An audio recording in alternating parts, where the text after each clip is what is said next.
Questions sur la vie sont des programmes conçus en forme de questions-réponses qui sont de nature thématique.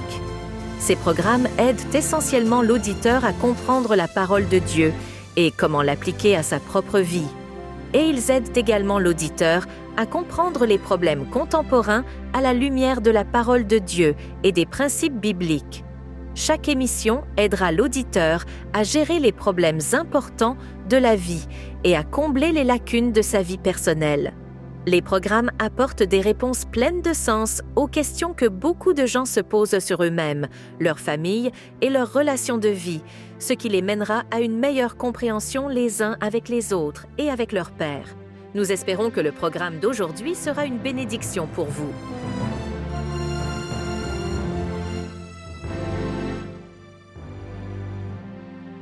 Bonjour à tous et bienvenue à notre émission Questions sur la vie présentée par CTTW et Transworld Radio, votre animatrice de Los Samon. Sachez que nos émissions sont sous forme de questions-réponses que des auditeurs comme vous peuvent se poser à un moment donné sur des sujets importants tels que la vie, la mort, la solitude et bien d'autres choses. Mais elles abordent aussi les questions sur Dieu, le ciel, Jésus et la prière. Retenez une chose, aucune question n'est interdite. Nous sommes aujourd'hui en compagnie de notre frère Zoé Ephraim. Bonjour frère Zoé. Bonjour Miss Delors, bonjour à tous nos téléspectateurs. Et nous sommes là encore aujourd'hui pour répondre à toutes vos questions.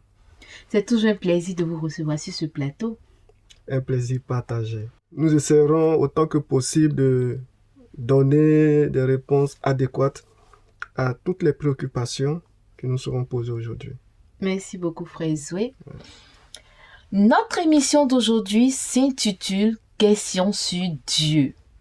Cela vous aidera à mieux comprendre Dieu et sa grandeur. Nous ne pouvons commencer un tel moment, surtout que nous allons parler de Dieu, Absolument. sans l'invoquer. Absolument. Prions donc. Cher Dieu, aujourd'hui nous parlerons de ta divinité. Nous t'invitons donc à nous aider à répondre aux incertitudes de nos téléspectateurs. Sois avec nous, que ton esprit nous conduise. C'est au nom de Jésus que j'ai prié. Amen. Amen. Merci beaucoup frère Zoé pour votre présence. Merci. Nous allons parler effectivement aujourd'hui de Dieu. Mais ma première question, c'est la suivante. Y a-t-il un Dieu?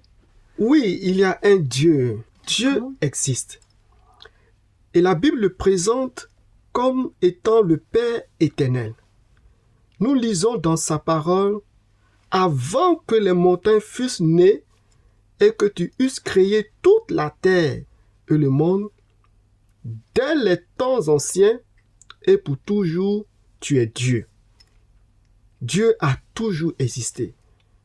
Il n'y a jamais eu d'époque où Dieu n'a pas existé. Les athées ne croient pas qu'il y a un Dieu. Et la Bible dit, l'insensé dit en son cœur, il n'y a point de Dieu. Merci beaucoup, frère Zoé, mais en même temps, souvent on entend parler des dieux. Y a-t-il des dieux? Il n'y a qu'un seul Dieu. Il n'y a qu'un seul Dieu. D'accord. La parole de Dieu dit, reconnais aujourd'hui et réfléchis dans ton cœur que l'Éternel est Dieu en haut, dans les cieux et en bas sur la terre. Il n'y a pas d'autre Dieu. Dieu lui-même se présente.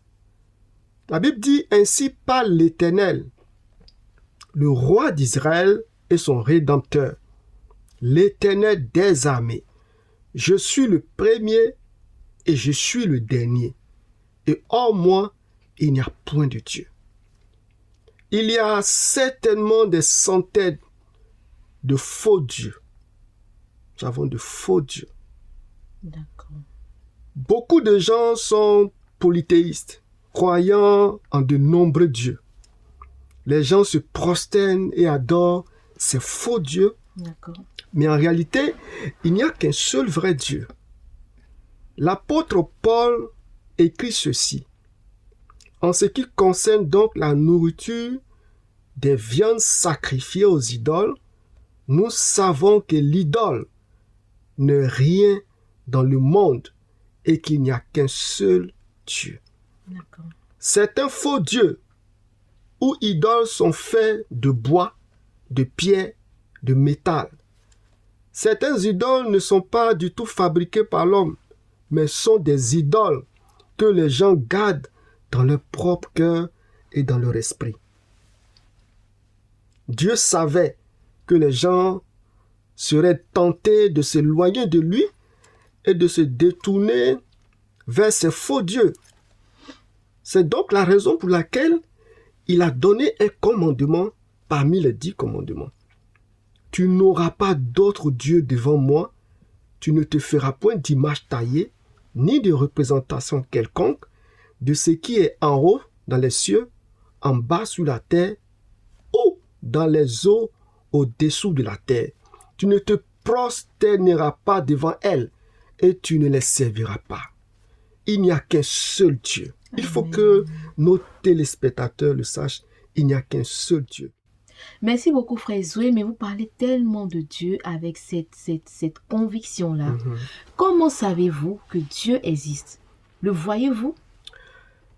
Dieu est esprit. Et nous ne pouvons pas le voir avec nos yeux, mais nous pouvons savoir qu'il existe. D'accord. Et il y a au moins 3 façons de savoir que Dieu existe. Par sa parole, par la création elle-même, c'est-à-dire tout ce qui nous entoure, nous montre que Dieu existe, et par notre conscience intérieure.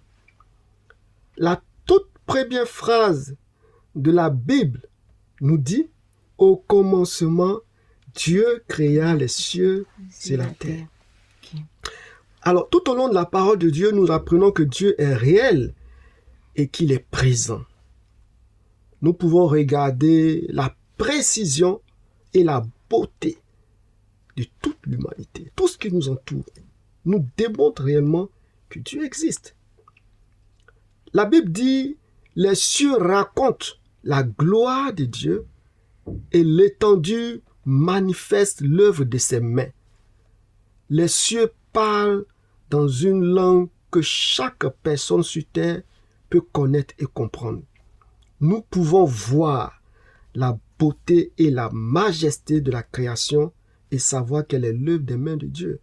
Nous savons aussi que Dieu existe parce qu'il a placé en nous une connaissance innée de son existence.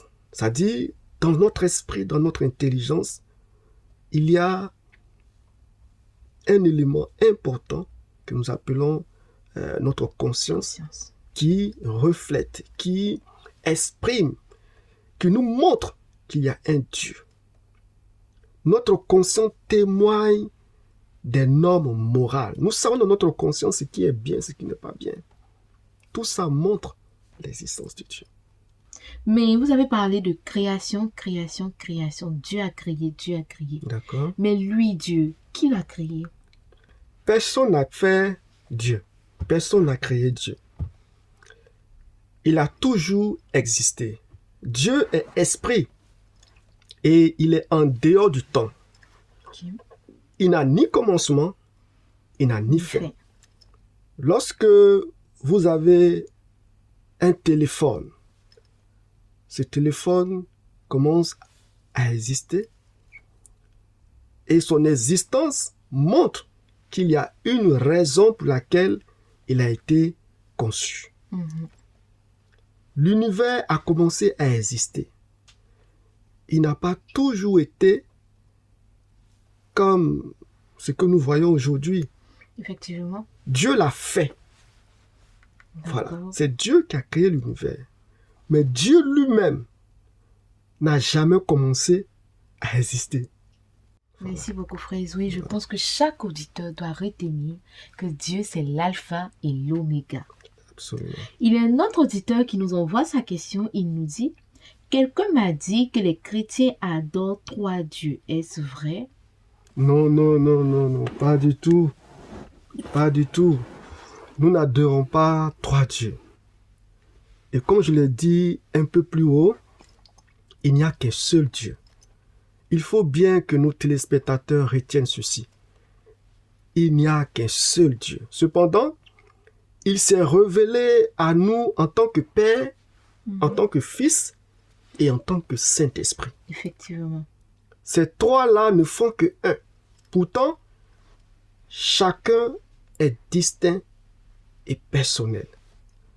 Nous nous référons à ces trois en un comme la Trinité.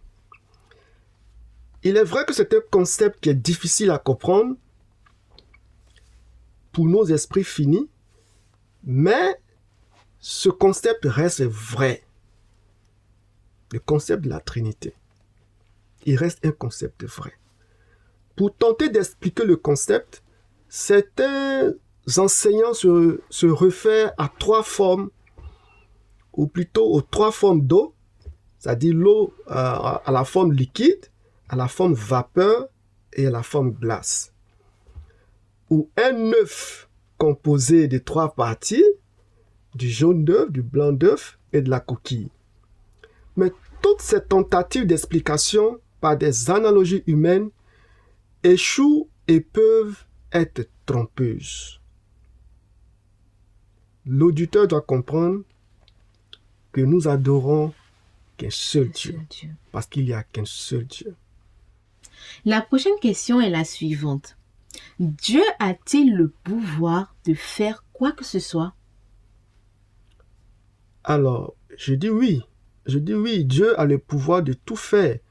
Il est tout puissant. Le mot omnipotent est utilisé pour décrire Dieu. Ce mot signifie tout puissant. Et l'histoire de Marie, la Vierge Marie, lorsque l'ange Gabriel annonça à la jeune Vierge Marie qu'elle allait donner naissance au Messie, le Sauveur, la jeune fille se demanda comment cela pouvait être possible. L'ange a répondu, car rien n'est impossible à Dieu. Dieu a le pouvoir de tout faire. Le prophète Jérémie a dit, ah Seigneur, Éternel, voici que tu as fait les cieux et la terre par ta grande puissance et par ton bras étendu. Et rien n'est trop difficile pour toi. Donc effectivement, Dieu est capable de tout. Il peut tout faire. Merci beaucoup, frère Zoé. Mais Dieu sait-il tout? Oui, Dieu sait tout. Dieu sait tout. Il a toute la connaissance.